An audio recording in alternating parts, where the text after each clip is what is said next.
Welcome to 6th Gen Farmer. Today we're going to be working on our new planter again, but some plans have changed since the last video you guys saw, and let's talk about that.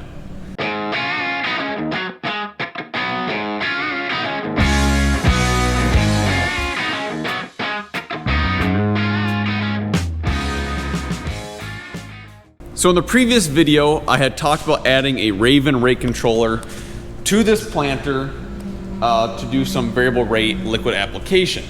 And in fact, between the last video and this video, I even made a fancy little bracket so I can put this rate controller on the bar of this planter.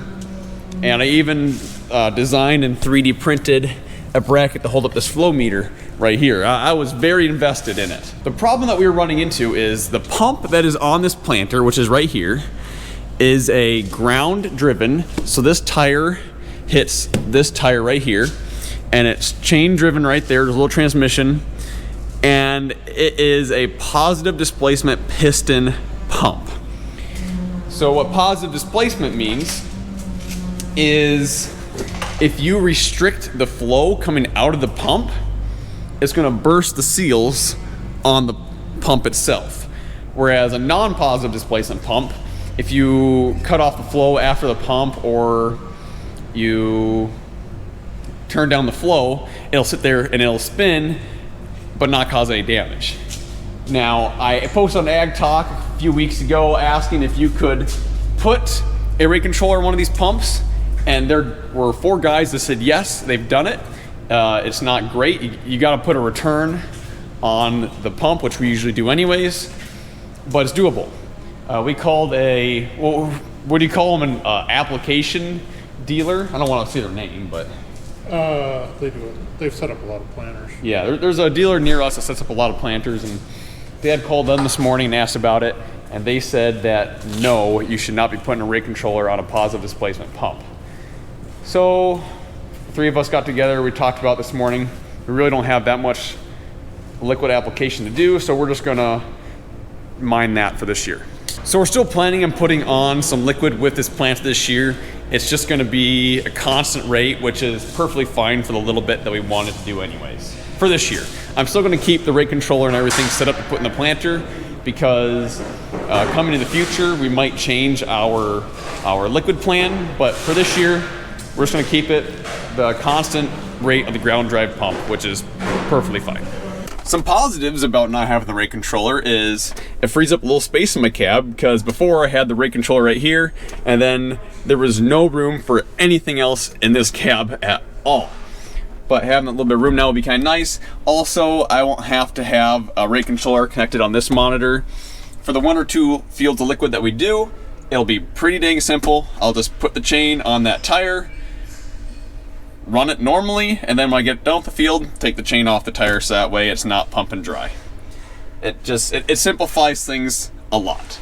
The previous video, I took off a lot of these row cleaners because I thought we had some bad bearings and some had some crap built up in them. And I'm pretty, like, they all feel pretty smooth when you turn them, but some of them turn really hard, and I'm pretty dumb when it comes to bearings. So I had Dad just take one apart here. Is it a sealed or? I don't know yet. Okay. Well, because I mentioned that I was just going to grease some of them because they have grease zerks on them. I thought they did. Nobody puts on sealed bearings in much of anything anymore. So okay, where's the grease? They had grease zerks on them. Where did they go? Oh, right there. Okay. Because I mentioned I was going to grease it in the last video, and somebody commented that you have to be careful with these because some of them have grease zerks even though they're sealed bearings. we've always greased the other ones a little bit. You know, yeah.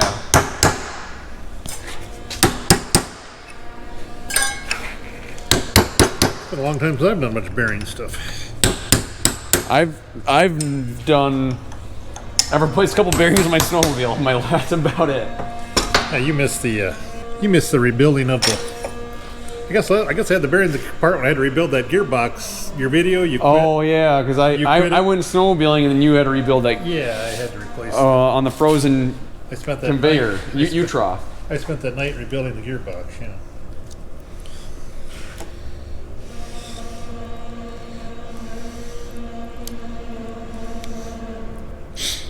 left them up. Your brother's having fun in there. I should show them that too. Actually, he bought a oscillating multi-tool. He's just been going to town over there.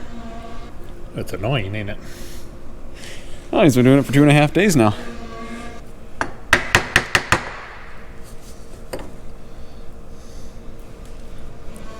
So when you get it this far, what do you look for or feel for? Well, it's Still turning harder than it should, or? like these are really stiff grease yet. Hey, the bearing's okay. The seals are just so full of crap. That bearing's loose and nice. This is all full of dirt and crap. I'm guessing that's why they're turning so hard. Okay. Where that seal that you just had go? Oh, right there. No. Oh. That looks the exact same. Yeah, it is. You gonna try replacing one or not? I don't know. I put this all back together, but I don't quite know why it was. Is it turning better now? Yeah. Put a couple squirts of grease in there and. Yeah, so I don't know. How do we just grease it, or we gotta? You have probably never packed a wheel bearing either, have you? Yeah. Have you? On your drag. Oh yeah, that's right. Yep. I think one of my very, very early YouTube videos was video me packing bearings. Well, at least this one has part numbers on it, so we can maybe order some stuff. I'm guessing you can buy these bearings online because they're all it's all Taiwanese crap. So, is it funny that the first 3 letters of this code is P0S? Positive. Well, through Shoop, it's $20 a kit. Spindle nut, dust cap. Shocker, you gotta buy the whole kit. Okay, I think I got it. So that's the complicated. I mean, it's not that complicated. I've never taken apart one of these before, so. Well, I'm gonna clean this off so I can actually work. Yeah, no, that would be. So you have to find everything 5 times like I did. Yeah. Train my little. And then I'll escapade. go to town on these things, start working on them.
Well, I got a pile of these things started.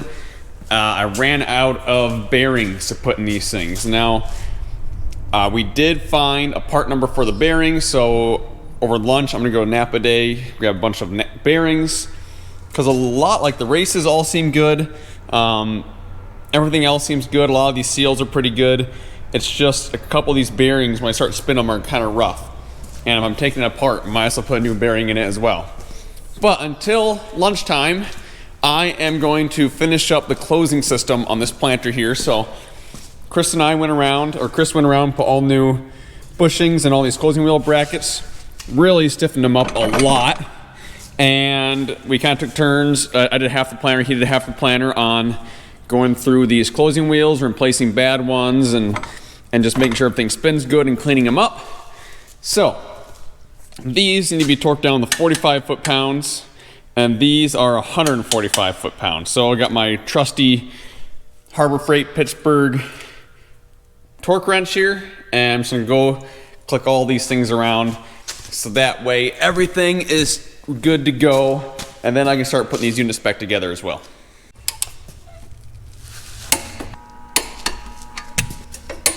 Click. Click. A lot harder doing this one-handed than you would think it is. Click. So these right here are probably some of the lowest torqued bolts on the entire planter at, I said 45 earlier, it's actually 55, because these bushings, I don't know what it is about these bushings, but they're not super, but they're fairly brittle. Like after a season, when you take closing wheel off, a lot of them are actually like cracked and stuff. So if you were to torque these up to like 100 or above, you probably just shatter them. Which is kind of crazy because the gauge wheel arms are like 200 foot-pounds. The seed discs are 90. I mean, everything seems like it's torqued really high except for these. And on the closing wheels, you gotta be careful because on the right-hand side, these are threaded the normal way, and I gotta put some pressure on that. But the left-hand side is actually reverse threaded, so you can't. You gotta remember when you're switching back and forth, so that way you don't accidentally start loosening one. This is a full body workout right here. Try giving 145 foot-pounds to a bolt when you weigh 155 pounds, and you gotta put pressure down as you're putting pressure up.